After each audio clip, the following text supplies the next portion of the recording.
I stand before you not as an expert, but as a concerned citizen, one of the 400,000 people who marched in the streets of New York on Sunday, and the billions of others around the world who want to solve our climate crisis. As an actor, I pretend for a living. I play fictitious characters, often solving fictitious problems.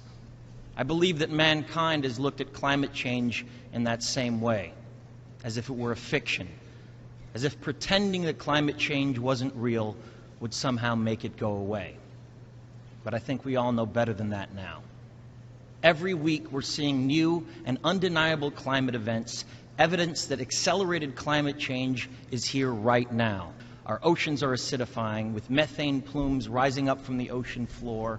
We are seeing extreme weather events and the West Antarctic and Greenland ice sheets melting at unprecedented rates, decades ahead of scientific projections.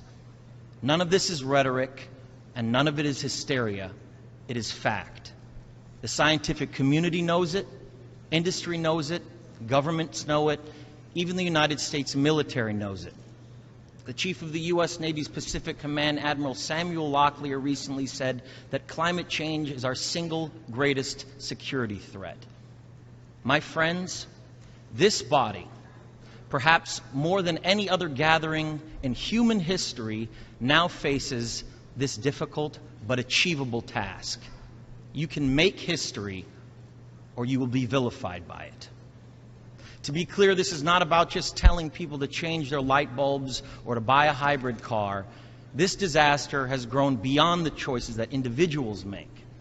This is now about our industries and our governments around the world taking decisive, large-scale action.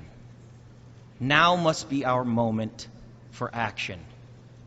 We need to put a price tag on carbon emissions and eliminate government subsidies for oil, coal, and gas companies. We need to end the free ride that industrial polluters have been given in the name of a free market economy. They do not deserve our tax dollars. They deserve our scrutiny, for the economy itself will die if our ecosystems collapse. The good news is that renewable energy is not only achievable, but good economic policy.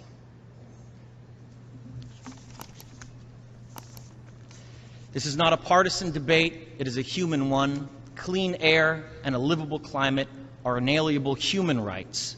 And solving this crisis is not a question of politics, it is a question of our own survival. This is the most urgent of times and the most urgent of messages. Honored delegates, leaders of the world, I pretend for a living, but you do not. The people made their voices heard on Sunday around the world, and the momentum will not stop. But now it is your turn. The time to answer humankind's greatest challenge is now. We beg of you to face it with courage and honesty. Thank you.